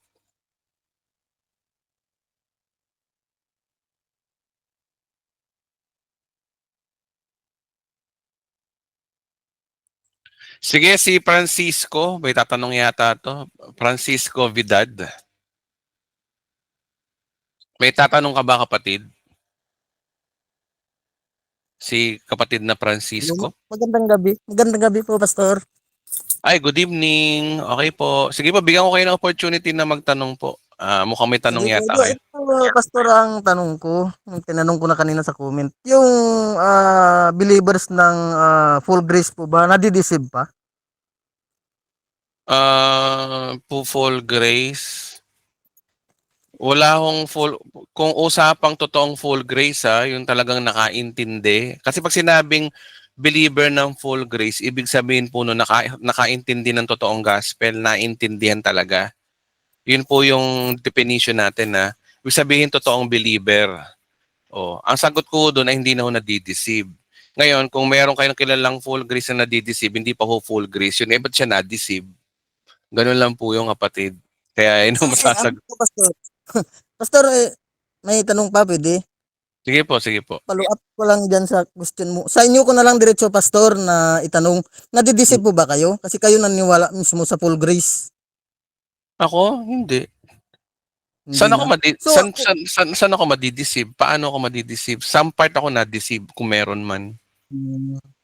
So, Pastor, hindi pala applicable sa iyo yung sabi dun sa may 1 Peter 5:8. Nabasa ko po kasi doon. Sino po ang tinutukoy doon? Yung mga taong hindi naniwala o yung mismong naniwala na First sa Peter. pagkamatay at 1 Peter 5:8. Yung ang sinasabi po doon, pinag-iingat po dahil ang kaaway daw ay parang leon na umaatungal. So, kung hindi po yun nakarepirado sa mga taong naniwala kay Kristo, para saan po yun? Alamin po muna natin ano ho ba konteksto ng 1 Peter 5:8. 'Di ba? Yun ay eto maraming naliligaw kasi nga mga traditional na turo. Kagaya niya, paano na nasisigurado? Sabi dito na maging handa kayo magbantay. Ang diablo, ang kaaway ninyo ay parang leong maatungal na aligid maghahanap na masisila. Paano natin i-interpret 'yan? 'Di ba? Basahin natin by context dapat. Ang context niya nandito sa verse 1. Sa mga matatandang namumuno sa inyo, nananawagan ako na bilang ring isang matandang pinuno ng iglesia na tulad nyo, saksi ako sa paghihirap ni Kristo, makakabahagi ako ng karangalan malapit ng ihayag, nakikiusap sa inyo. Unang tanong ko muna, sino ba ang nagsasalita rito? Si Pedro. Si Pedro ba kanino tinawag nung una? Nung una, tinawag siya sa mga Hudyo, later sa mga Hentil. Pero bumalik siya sa pagiging sa mga Hudyo. So, ibig sabihin, ang kausap ni Pedro dito, karamihan sa mga audience ni Pedro dito ay mga Hudyo. Okay, ngayon, pagpatuloy natin. Alagaan ninyo ang kawan ng Diyos sa pinagkatiwala sa inyo. Wait naman po Sino? Pachi! Ano yan? Sinong Patsy? Okay. Alagaan ninyo at maluwag sa inyong loob, hindi napipilitan lamang. Iyan ang gaganda ng mga pangalan ng meron akong pusa rito, pangalan Nana tsaka Wanwan. Ang ganda ng mga pangalan. Okay, nadidistract tayo ng konti. Sunod. Gampanan ninyo ang inyong tungkulin hindi dahil sa kabayaran kundi dahil gusto ninyo makapaglingkod. So, ito'y connected sa ugaling Kristiyano pa rin sa verse 3, hindi bilang ng Panginoon ang inyong nasasakupan kundi maging halimbawa nila kayo. Sa pagparitan ng pinunong pastol, tatanggap kayo ng malawalhating koronang hindi kukupas magpakailanman. So, ang topic niya napunta sa corona, sa Bema Judgment. At kayo naman mga kabataan, sino kausap dito? Kabataan naman. Pasakop kayo sa mga pinunong iglesia, magpakumbaba kayong lahat sapagkat nasusulat, sinasaway ng Diyos sa pagmataas. Yung mga kabataan daw, sumunod. Next, kaya nga pasakop kayo sa kapangyarihan ng Diyos, dadakilaan kayo. Ipagkatiwala ninyo sa Kanya ang inyong alalahanin sa buhay sapagkat ay nagmamalasakit sa inyo. So anong issue ngayon ni Pedro dito? Yung mga alalahanin. So ang mga alalahanin sa buhay ang topic dito. Tapos dito papasok yung maging handa kayo sa magbantay. Ang diablo ang kaaway na parang leong maatungal, yung mahaligid ng naghahanap masisila. So ano yung naghahanap siya ng masisila? Ano yung alalahanin? Ito. Ibig sabihin, ang atake ng Diablo dito ay bigyan kayo ng alalahanin. Kasi ang issue rito, ipagkatiwala nyo sa Diyos ang inyong alalahanin sa buhay. Tapos, kasi bakit? Ngayon, may remind si ano dito. Ang sabi dito, wait lang. Mute ko muna kaya kayong lahat. No, wait lang ah. Okay. Oh, alalahanin. So, ang gawa pala ng Diablo ay hahanapin niya yung mga taong mahilig mag-alala sa buhay. Oh, yun na pala ang issue rito. Tulad na alam ninyo. Hindi nangangahulugan na para ma-deceive. Parang malayo naman yata yung ma-deceive dito. Ang topic dito ay yung pagiging alalahanin sa buhay. Marami kang inaalala. So, ibig sabihin kapatid, ang konteksto ng maging handa ka, yung Diablo ay naghahanap ng masisila, hinahanap niya yung ano, yung mga magbibigay kayo yung mga taong nagwo-worry, hindi mga taong deceive. O, alayo na naman. Alayo na mga inaituro sa atin. Oh. Kaya kapatid, yung hindi mo pwedeng i-connect dito yung deceiving ng Diablo, kundi ang hindi deceive ang issue rito, kundi alalahanin, iba yun. O, hindi tungkol sa turo. Kasi tanong mo sa akin kanina, ikaw ba, Pastor Edwin, hindi ka nadideceive? Sabi ko nadideceive. Kasi ang pagkakaintindi ko sa sinasabi mo nadideceive is all about sa katuruan. Kasi bakit daw yung Diablo daw ay parang umaatungan, lagahanap na masisila. Parang sinasabi mo rito, o sinasabi na nagtuturo ng ibig mo sabihin dito, yung Diablo, naghahanap ng masisila na madideceive na ng maling turo. Hindi maling turo ang issue dito. Ang issue dito, yung mga tao nag-aalala sa buhay. Oh. Ganyan po pag-interpret ng Bible, mga kapatid, wag po tayong dampot-dampot ng verse. Inaalam po na natin dapat kung ano yung totoong sinabi by its context. Kaya, isang malaking tanong sa akin ngayon, kapatid, san mo kaya na ano yun? Na ba't mo kaya natanong na madideceive? Anong connect nun dito sa 1 Peter 5:9 kaya? So yun naman siguro ang tanong sa tol, no? Sige kapatid, pwede ka na magsalita uli.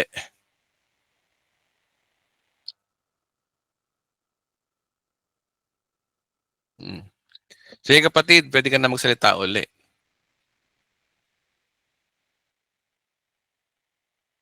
Kapag salita, Pastor, okay na?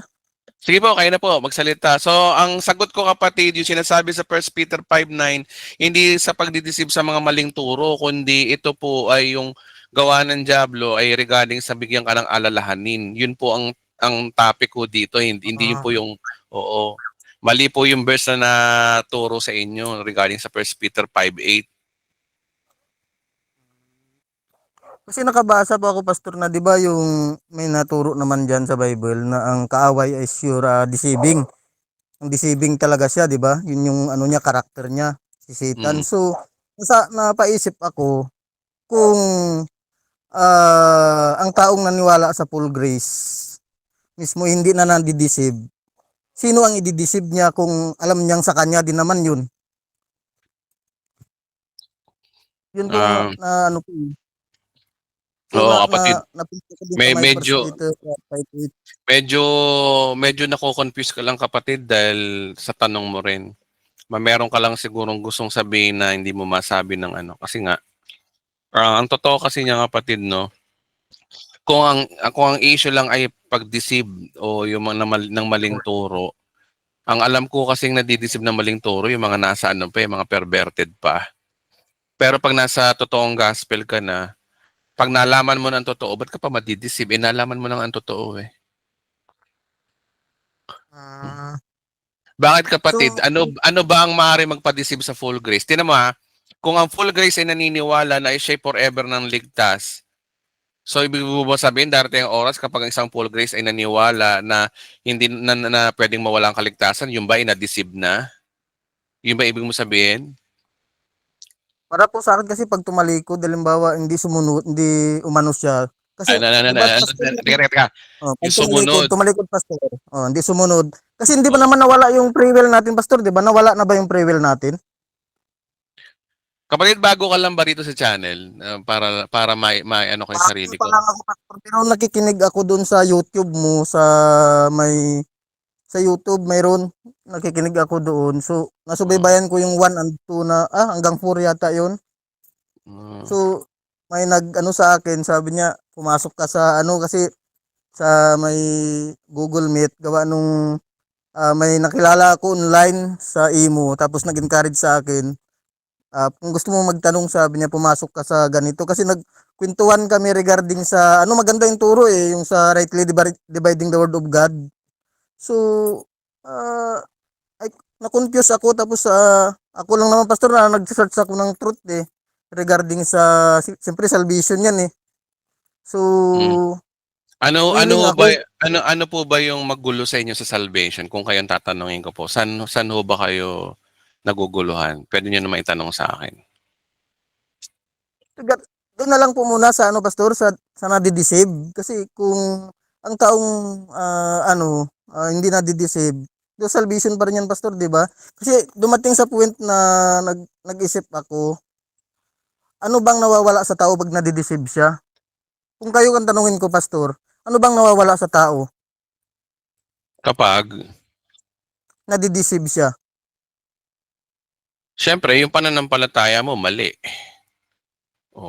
Pag mali ang pananampalataya mo, pwede ka mapahamak. Mm. So yun ang sagot ko Mapahamak ron. talaga, pastor, di ba? Oh. Kasi Kasi pagdating sa issue ng salvation, kapag mali ang salvation mo, mapapahama ka. Yun lang yun. Kapag mali ang salvation. paniniwala mo regarding sa salvation, tanongin kaya kita, kapatid, ikaw ba sa tingin mo ba nawawala ba ang kaligtasan? Mm.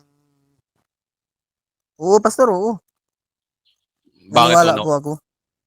Bakit nawawala ang kaligtasan? Ibig sabihin kulang Kasi yung ginawa ni. hindi po kulang. Pero sa pagkakaintindi ko, pastor, ang salvation kasi is response natin yan, pastor. May response tayo, di ba? Ewan ko lang kung naniniwala po kayo. May response po ang tao sa salvation Oh, di bale, kapatid, no, ganito na lang, no. Try mong pag-aralan yung mga videos namin dito. Try mo pa. Pero regarding kung tatanungin mo ako kung ang salvation ay nawawala, sa tingin ko doon tayo magkaiba. Kasi sabi kasi rito sa Hebreo chapter 9 verse 12, no. Ito, nakikita mo naman yung Bible, di ba? Tingnan mo, sabi rito, no, kung nawawala ang kaligtasan, sasablay ito. Sabi dito, minsan lamang pumasok si Kristo Jesus sa dakong kabanal-banalan at iya'y sapat na. So sapat na raw yung ginawa ni Kristo. Sapat na daw yun. Ano yung ginawa ni Kristo? Hindi dugo ng kambing at guya ang kanyang inihandog, kundi sarili niyang dugo para mapatawad tayo sa ating mga kasalanan. Hanggang kailan daw, kapatid? Nakikita mo ba? Hanggang kailan? Tingnan mo nga. Basahin mo nga to. Forever yan, pastor. Nabasa ko na yata yan. Oh. O, niniwala ka sa verse na yan? Naniwala po, pastor, pero may confusing kasi ano ako. Kasi yun nga, dahil sa Hindi, naano hindi, ko hindi, kanina hindi. Teka lang. Dito lang tayo sa isang verse na to. Dito lang. Ang Bible po ay salita ng Diyos, tama, kapatid? Ang Bible ba ay salita tama, ng Diyos? Okay. tama po. Naniniwala ka ba na ang sinasabi ng salita ng Diyos ay galing sa Diyos? Opo, Naniniwala opo, ka ba? Opo. opo. Okay, good. Sinabi rito magpakailanman. Ang tanong, nawawala ba ang kaligtasan o nawawala? Sinabi kasi rito, ulitin ko sabi rito kasi magpakailanman. Ngayon ang tanong dito, ibig sabihin ba nito, ngayon ang tanong dito, naniniwala ka ba na nawawala ang kaligtasan? Naniwala po ako magpakailanman. Sabi ko nga po kanina, naniwala po ako magpakailanman yung gawa niya. Siyempre, natapos niya yun po. Kaya lang ang tanong ko po, may free will po kasi ang tao. Paano po pag umalis siya, hindi siya sumunod tulad ni Adan at saka ni Eva? May free will po Hindi, sila. hindi, ganito. Hindi po nawala yung free will natin Oh, Di ba yung free- teka, nalilito ka sa free will Nalilito ka sa free will. Sabi mo kanina, naka-record tayo kanina, sabi mo kanina nawawala ang kaligtasan. Tapos sinabi mo ngayon, parang ang gulo yata nung kapatid. Paano kaya yun? Sabi mo kanina sabi mo kanina nawawala ang kaligtasan. Naka-record tayo Tapos ngayon Opo, hindi. opo. Doon, Mata, mata, napili niyo po. Tinanong niyo po kasi ako, Pastor, doon sa Hebrews 9, 9 kaya tinanong niyo ako kung forever naniwala. Naniwala po ako doon sa tinatanong ninyo. So, ang confusing sa akin, Pastor, mm, doon nga sa free will, kasi ang tinanong kita kanina, may response po ang tao sa salvation eh. Nung namatay po si Kristo, hindi lang po yun ligtas na kagad ang tao, may gagawin pa po, di ba? Manampalataya pa po ng totoo. So, mm. ibig sabihin may response po tayo. Ano ba yung Diba, response? Sa paano? tanungin kita kapatid, ano ba yung dapat mong i-response?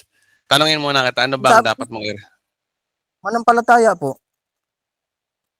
Okay, yun. So, enough na yun. Manampalataya. O So, ngayon, kung enough, po ngayon? Paano po ngayon kung hindi na siya nanampalataya, hindi siya sumunod? Hindi siya hindi pa ho siya nanampalataya. kita ma, Ah, hindi ibig sabihin nun, teka, makinig ka, yung sinasabi mong free will, ganito lang naman yan yung sinasabi mong free will, hindi nga siya nanampalataya. Ibig sabihin, hindi pa siya nananampalataya. Tanda mo to ang tumatalikod ay hindi pa nananampalataya yun. Ang totoong mananampalataya ay hindi tumatalikod. Ang tumatalikod lang sa mata ng tao sigurado ako na ikaw ay tumatalikod. Pero sa mata ng Diyos, ang toong nananampalataya ay hindi tumatalikod.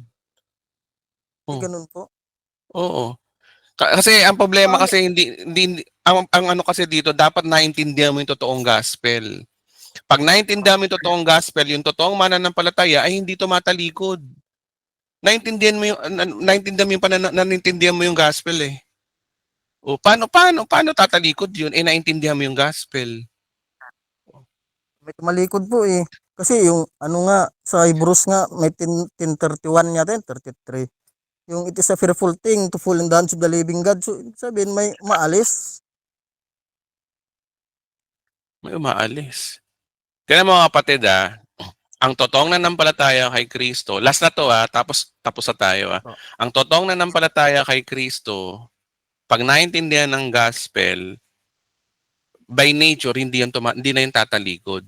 Sa Diyos na yun. At saka sa mata ng Diyos, sa Kanya ka na. Tsaka sinabi rin sa Biblia, pag ikaw ay hawak na ng Diyos at hawak ka na ng banal na Espiritu, hindi ka na makakawala. At yung desisyon mong yun, ikaw ang nagdesisyon nun. Ngayon, tayo lang nag-iimbento na na akala natin may tumatalikod. Bakit? Anong tatalikod? Tsaka pangatlo, saan sa Bible verse, bigyan mo ko ng Bible verse na nagpapatunay na pag tumatalikod ka, nawawala ang kaligtasan mo. Saan sa Bible yun? Sa may sa may Hebrews. O Hebrews 10:33 kanina. Tapos dun sa Romans 11, Pastor, nang sinabi dun nung para tayo sa grafted na sanga, na ang sabi diyan ni Pablo, hindi nga niya pinatawad yung hindi nga niya yung Israel. Israel ang Pinutol nga sila eh. o Pinutol Israel nga po sila eh, sabi niya. Israel ang Sabi niya kausap. pinutol. Israel ang kausap dun Ganito lang Romans, kapatid Pastor. O ganito lang kapatid dinedebate mo na ako Dinedebate mo na Sorry, ako sorry, Pastor, sorry. Sorry, Pastor, Pag-aralan mo pasensya na. pag-aralan mo lang kapatid. Ano kapatid, masama yung nakikipagdebate Ganito na lang gawin mo. Bigyan kita ng kahit mga 3 linggo. Panoorin mo lang yung mga video namin. Try mo lang. Kasi confused ka Hindi mo pa naiintindihan kasi nga bago. Naiintindihan ka naman namin. Naiintindihan kita. Salamat, salamat. Salamat. Natural lang yan. Ganyan din ako dati. Pero, balikan mo ako. Obserban mo muna tong channel namin. Obserban mo muna.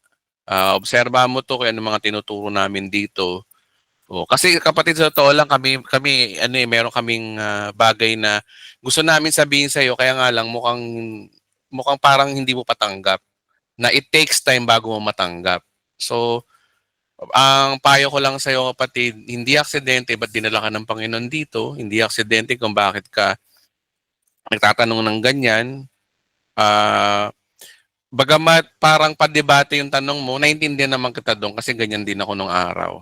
So, ang mapapayo ko lang sa iyo kapatid, try mo pang panoorin yung mga video namin dito. Panoorin mo yung Katapusan ng Mundo Part 8D. Sulat mo Part 8D, panoorin mo to. Teka lang pakita ko sa iyo yung video. Hindi, ko na lang, Pastor, sa follow naman yata ako din sa ano sa may Google, sa may Google, sa may YouTube. Lagi pa ako nanonood every day. Iba-iba Ito, po. ito kapatid, panoorin mo to, pakita ko sa itong video na to. Itong dalawa na to, part 8D, part 8E, about salvation. Pag-aralan mo yan, kapatid. Para ano, kasi sa totoo lang, ang hirap dito kasi nga, wala yung mga materialis ko dito, mahirap magpaliwanag. Tsaka baka magdebate lang tayo, nakakahiya naman sa mga nanonood. Maganda Ay, sige po. siguro, alam ko naman na willing kang mapag-aralan to. Bigyan mo ng chance, kapatid ng Panginoon, na maintindihan mo yung totoong gospel. Ito lang, itong part 8D, panoorin ito, tsaka part 8E ng Katapusan ng Mundo series. Nananampalataya ako sa Panginoon na mangungusap siya sa iyo sa magitan ng mga video na yan. Okay? Salamat po Pastor. Salamat sa pag-entertain sa tanong ko. Pasensya na po kung ganun yung naging parang Hindi, debate. Pasensya na po. hindi, okay lang. Salamat. Ganun talaga, may tension talaga lagi sa full grace. May tension talaga sa totoong gospel. Ganun lang talaga yon. Naiintindihan kita, bro. Basta ano lang, payo ko lang sa iyo, hindi biro yung pagpunta mo dito sa channel namin. May plano ang Diyos sa iyo, may dahilan ang Diyos kung bakit ka napunta dito. Kaya ang may papayo ko sa iyo, kapatid, panoorin mo lang tong dalawang documentary books na to, itong documentary video na to. Nananampalataya ako, nakakausapin ka ng Panginoon dito. Okay? Sige po, salamat po. Okay, salamat din po.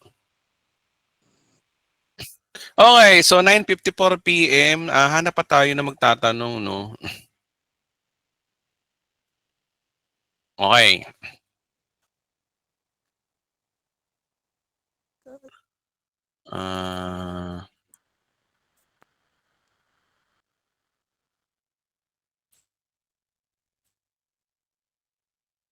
Mga kapatid, pag may mga bago, hayaan natin, ganun talaga. Tayo rin naman ganun ng araw. Tayo naman din naman, di ba, ano rin tayo, may agam-agam pa tayo. So, sa tingin ko si kapatid ay naghahanap ng katotohanan niyan. Din naman niya kasi alam na dinedebate niya pala ako. Wala siyang intention nun. Na ano lang siya. Nasa panahon siya ngayon na yung niyayanig na siya ng Panginoon na ay nagtatanong nga, nagtatanong na talaga to. Kaya nga lang wala talaga akong time dito para magsalita ngayon dito kasi wala na tayong oras. Tsaka hindi ko alam na meron tayong makakausap na ganyan ngayon. So, kaya na i-recommend ko na ipayo ko na lang sa kapatid natin na, kapatid, panoorin mo yung Katapusan ng Mundo Part 8D tsaka Part 8E. Tapos balikan mo ako. Kapatid na ano yung kanina, i-ano mo ako, i-PM mo ako sa Facebook page natin. Nang sa ganun matulungan palalo kita. Pero sa ngayon, may papayo ko lang, panoorin mo lang 'yun. Oo, mga kapatid, ganun talaga. Wag natin sana silang wag natin silang pagtawanan, yung mga taong ganun, mga bago. Remember, dumadami ng subscriber natin. Dati 100K lang tayo, nadagdagan tayo ng 20K. Kaya may mga umaatin na mga bago sa atin ngayon. So, by grace, mga kapatid, wag nating ganun talaga. Okay, so, sinilingin ko, mga kapatid, no? Okay na siguro tayo. Palakpakan nga natin ng Panginoon, mga kapatid. Sa biyaya ng Panginoon, yung araw-araw niyang ginagawa, biro mo, no, nakuha natin ang pabor ng Diyos na walang kahirap-hirap dahil kay Kristo. Dahil sa Kanya, tayo ay nagkaroon ng pabor ng Diyos. Wala po tayo sa kinalalagyan po natin ngayon, kundi dahil kay Kristo, dahil sa gospel. Kaya, maging graceful din tayo sa kapwa natin. Remember, ang Panginoon ay pinagtiyagaan tayo, niyakap tayo sa ating karumihan, pinagtiyagaan tayo. So, ganun din ang ating mga kapwa-tao. Sa mga hindi pa nakakilala, pagtiyagaan na lang natin. Meron talagang time na minsan pag may nakikipagdebate sa'yo, parang naiirita ka, naiinis ka. Pero pigilan natin ang mga sarili natin. Baka yung mga taong yan, baka yan ay kasama sa mga bilang ng mga hentil na inaantay natin bago mag-rapture. So, yun lamang po mapapayo ko sa inyo, mga kapatid. Katuwing nakaka-encounter tayo ng mga bago-bago pa lamang. Unawain natin sila, mahalin natin sila, bago lang sila. Kailangan maramdaman nila sa atin na tayo ay hindi tayo nangongondem Galing na nga sila sa simbahan na puno ng condemnation, tapos tayo i-condemn pa ba natin? Huwag naman sana. Okay, so maraming salamat po. Magandang gabi ho sa ating lahat. Maraming salamat po. Magandang gabi din po, Pastor. Thank you so much. Magandang gabi po. Pastor. Pastor,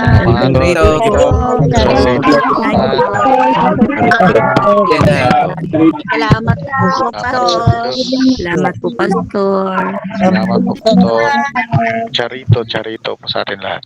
Salamat. Charito po. Ito po. Okay, salamat po sa lahat ng mga umaten ngayon. Gusto ko pang malaman nyo na mahal ko po kayong lahat sa Panginoon. Kayong mga kapwa ko Pilipino dito sa The Bride of Christ TV, sa mga naliwanagan, sa mga bago lamang po dito, keep observing lang po. Obserbahan nyo po, may dahilan po ang Diyos kung ba't kayo napunta dito. Obserbahan nyo muna, pag-aralan nyo muna yung mga pinag-aaralan namin dito. Maraming salamat po sa ating lahat.